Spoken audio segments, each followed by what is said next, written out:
Today I will be reading from the book of Hebrews, chapter 11.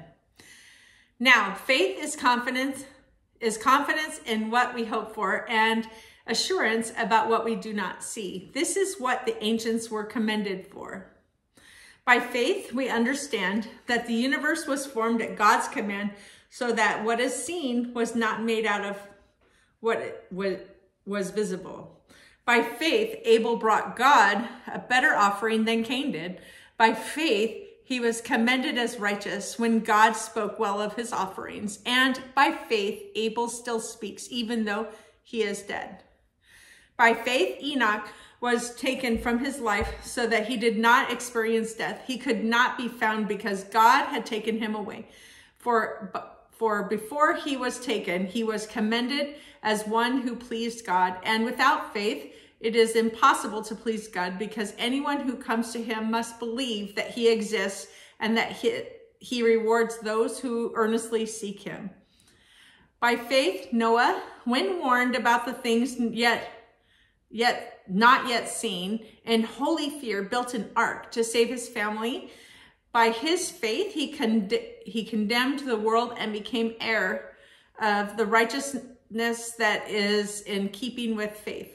By faith, Abraham, when called to go to a place he would later receive as his inheritance, obeyed and went, even though he did not know where he was going. By faith, he made his home in the promised land. Like a stranger in a foreign country, he lived in tents, as did Isaac and Jacob, who were heirs with him of the same promise. For he was looking forward to the city with foundations, whose architect and builder is God. And by faith, even Sarah, who was past childbearing age, was enabled to bear children because she considered him faithful who had made the promise. And so from this one man, and he as good as dead, came descendants as numerous as the stars in the sky, as countless as the sand on the seashore.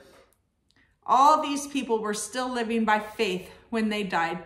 They did not receive the things promised, they only saw them and welcomed them from a distance, admitting that they were foreigners and strangers on earth. People who say such things show that they are looking for a country of their own. If they had been thinking of the country they had left, they would have had opportunity to return. Instead, they were longing for a better country, a heavenly one. Therefore, God is not ashamed to be called their God, for he has prepared a city for them. By faith, Abraham, when God tested him, offered Isaac as a sacrifice. He who had embraced the promises about to sacrifice his one and only son, even though God had said to him, "It is through Isaac that your offspring will be reckoned." Abraham reasoned that God could even raise the dead. And so, in a manner of speaking, he did receive Isaac back from death. By faith, Isaac blessed Jacob and Esau in regard to their future. By faith, Jacob, when he was dying, blessed each of Joseph's sons and worshiped as he leaned on top of his staff. By faith, Joseph, when his end was near, spoke about the exodus of the Israelites from Egypt and gave instructions concerning the burial of his bones. By faith, Moses' parents hid him for 3 months after he was born because they saw he was no ordinary child, and they were not afraid of the king's edict. By faith, Moses, when he had grown up, refused to be known as the son of Pharaoh's daughter. He chose to be mistreated along with the people of God rather than to enjoy the fleeting pleasures of sin. He regarded disgrace for the sake of Christ as the greater value than the treasures of Egypt, because he was looking ahead to his reward. By faith, he left Egypt, not fearing the king's anger. He persevered because he saw him who is invisible. By faith, he kept the Passover and the application of blood so that the destroyer of the firstborn would not touch the firstborn of Israel. By faith, the people passed through the Red Sea as on dry land, but when the Egyptians tried to do so, they were drowned. By faith, the walls of Jericho fell after the army had marched around them for 7 days.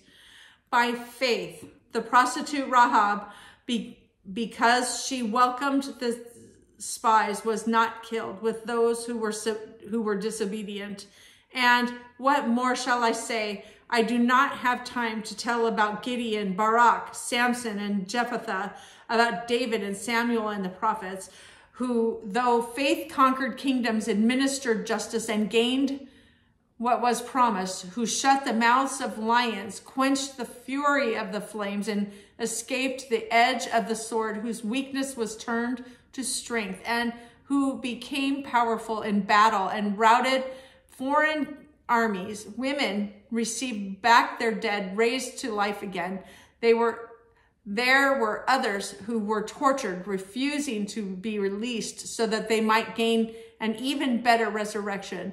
Some faced jeers and flogging and even chains and imprisonment. They were put to death by stoning. They were sawed in two. They were killed by the sword. They went about in sheepskins and goatskins, destitute, persecuted, and mistreated. The world was not worthy of them. They wandered in deserts and mountains, living in caves and in holes in the ground. Yet were all commended for their faith.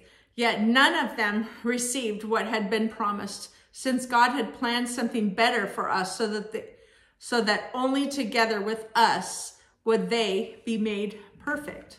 Thank you.